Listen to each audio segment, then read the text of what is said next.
Hello my dear friend, welcome to education point online. So friend, कैसे हैं आप लोग? आई होप बहुत अच्छे होंगे। मेरे प्यारे बच्चों, आज हम लोग बात करने वाले हैं basic electrical and electronics engineering के लास्ट मोमेंट स्टडी प्लान के बारे में। देखो भाई साहब, एक बात आप समझना, अभी आपके पास समय है एग्जाम में, कम से कम स्टार्ट होने में समय है आपके पास 15 दिनों का।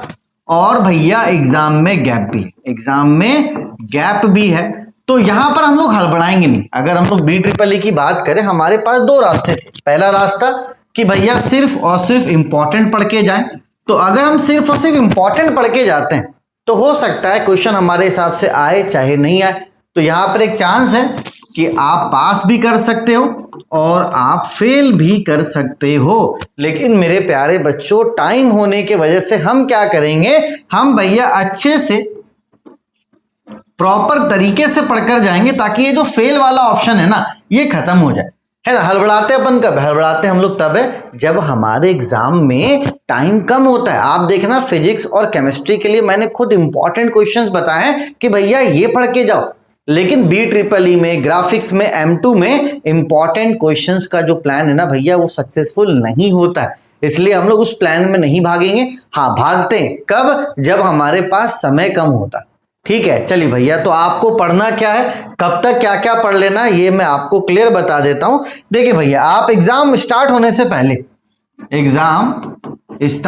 से पहले ये वाला वीडियो उन बच्चों के लिए मैंने स्पेशली प्लान करा है जिन्होंने अभी तक BEEE स्टार्ट नहीं करा है, जो ऑलरेडी पढ़ चुके हैं। ठीक है, थोड़ा बहुत उनको आता है भैया, तो मैंने क्लियर ही बोला है कि 1 पढ़ना है, 2 का पहला चैप्टर पढ़ना है, 3 पढ़ना, 4, 5 में कोई एक पढ़ना है। ये मैंने पहले ही प्लान बता दिया था। ठीक है, तो अगर आप थोड़ा बहुत पहले से 1-2 यूनिट पढ़े हुए हैं, आप तो अपने हिसाब से पढ़िए, कोई दिक्कत वाली बात नहीं है। 1 पूरा कवर अप कीजिए, यूनिट 2 का पहला चैप्टर पढ़िए, यूनिट 3 कवर अप कीजिए, और 4 और 5 में कोई एक चैप्टर को आप पढ़िए। ठीक है, चलो भैया, तो ये प्लान किसके लिए है? जिन्होंने अभी तक कुछ पढ़ा नहीं है। ठीक है भाई साहब, चलो। तो देखिए, एग्जाम से पहले, है ना, एग्जाम से पहले देखो, यूनिट नंबर 1 बढ़ा, आपको टारगेट ये करना है कि आप यूनिट नंबर 1 पूरा कंप्लीट कर लो। आप यूनिट नंबर 1 पूरा कंप्लीट कर लो अच्छे से एग्जाम से पहले, है ना। आपका ये टारगेट होना चाहिए कि यूनिट नंबर 1 आप अच्छे से कर लो। ठीक है, चलिए भाई साहब, आपका 1 तारीख को M2 का पेपर है। ठीक है, 1 के बाद 2, 3, 4, 5, 6, 7 को शायद आपके इंग्लिश का पेपर है ना। 7 तारीख को नहीं, 8 तारीख को, 7 को भी नहीं, 8 तारीख को आपके इंग्लिश का पेपर है। ठीक है, चलिए भैया, इंग्लिश का पेपर है ना। मैं आपको एक बात बताऊं, इंग्लिश जो है ना बेटा, वो आप 6 के शाम को पढ़ना। ठीक है, और पूरे 7 को पढ़ना। पूरे 7 को आप क्या पढ़ना? इंग्लिश पढ़ना। कहां से पढ़ोगे भैया? लिंक मैं डिस्क्रिप्शन पे दे दूंगा, है ना। मैंने इंपॉर्टेंट क्वेश्चन करवा रखा, उसी को आप पढ़ के जाओगे, इंग्लिश में आप पास हो जाओगे। बिल्कुल भी पैनिक करने की जरूरत आपको नहीं। ठीक है, चलिए, उसके बाद 8 का शाम आपके पास है। ठीक है, पूरा 9 आपके पास है, 10 आपके पास है, 11 आपके पास है, 12 आपके पास है, 13 को क्या है? BEEE का पेपर है। अब तुम खुद सोचो बच्चे, इतना सारा गैप है तो क्यों हम लोग शॉर्टकट के पीछे भागे? हम लोग ऐसा काम करते हैं जिससे हमारा पेपर क्लियर हो। देखो, अभी मैं व्यूज के लिए शॉर्टकट बता सकता हूं, ये इंपॉर्टेंट क्वेश्चन है भैया, कहीं ना कहीं हो सकता आधे बच्चे उससे पास हो जाए, आधे बच्चे फेल हो जाए। लेकिन यहां पर जो मैं चीज आपको बता रहा हूं, बस इसमें वही बच्चा फेल करेगा जो हमारी बात को नहीं मानेगा।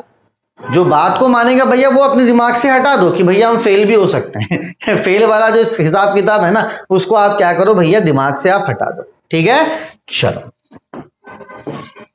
तो 1, 2, 3, ठीक है, 1, 2 या 1 का आपको पास शाम का समय है। ठीक है, 1, 2, 3, चलो 3 दिन आप लेके क्या करना मेरे प्यारे बच्चों, यूनिट नंबर 2 का चैप्टर 1 कवर अप कर लेना। आराम से हो जाएगा कवर अप, मैं 3 ज्यादा ही बोल रहा हूं।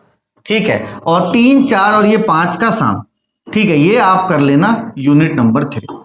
ठीक है, तो इंग्लिश के पेपर से पहले आपको यूनिट नंबर 2, यूनिट नंबर 3 कर लेना। बहुत इजीली आप कर लोगे, क्योंकि भैया आपको कॉलेज तो जाना नहीं है, ना असाइनमेंट देना, ना और कुछ करना है। तो अगर आप 10-10 घंटे भी पढ़ोगे तो इजीली कवर अप हो जाएगा, ये इजीली कवर अप मेरा प्यारा बच्चा हो जाएगा। ठीक है, चलिए जैसे आप इंग्लिश का पेपर देकर आओगे, शाम का आपको समय लेना है, ठीक है, और ये 9-10 में क्या करना है, आपको यूनिट नंबर 4 कर लेना है। हो सकता है यूनिट नंबर 4 में 1-2 टॉपिक आपका छूट जाए, लेकिन भैया इतना आप समझ लो कि कम से कम 2 दिन हम रिवीजन का रखेंगे।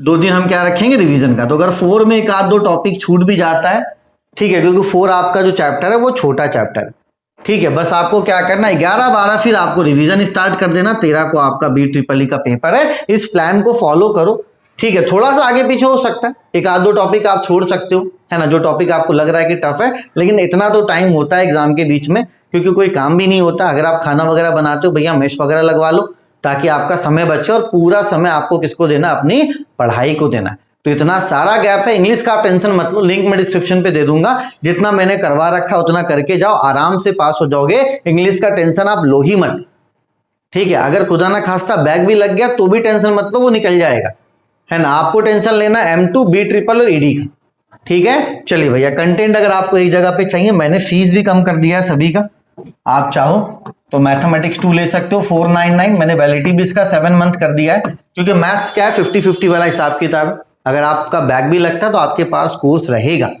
ठीक है। लेकिन हाँ, इतना है कि BEE के मैं श्योर हूं कि जो प्लान मैंने बनाया अगर आप उसको करते हो भाई साहब, आप आराम से पास हो जाओगे। ग्राफिक्स का जो प्लान है उसको भी आप एग्जीक्यूट करोगे, आराम से पास हो जाओगे। सभी का फीस मैंने कम कर दिया है। हाँ, M2 में मैं क्लियर बोलूंगा कि M2 ज्यादा प्रैक्टिस खोजता है, तो 50-50 वाला हिसाब किताब है, लेकिन फिर भी आप अपना पूरा एफर्ट लगाओ, बाकी रिजल्ट जो होगा वो देखा जाएगा, ठीक है। गैप है इसलिए शॉर्टकट नहीं मारना है, गैप नहीं होता तो अपन शॉर्टकट मारते हैं। गैप है एग्जाम में, अपन शॉर्टकट नहीं मारेंगे, अपन फुल प्रूफ अच्छे से 3.5 यूनिट पढ़ के जाएंगे और अच्छे नंबरों से पास होंगे, ठीक है। चलो, अपने और अपनों का खूब ख्याल रखिए। अगर आपको BEE का कोर्स लेना भैया ले लो, क्योंकि आपका बहुत समय बचेगा, कंटेंट आपके पास रहेगा, तो आप आराम से चीजों को कवर अप कर पाओगे, ठीक है। चलिए, तब तक के लिए take care, bye bye, Tata.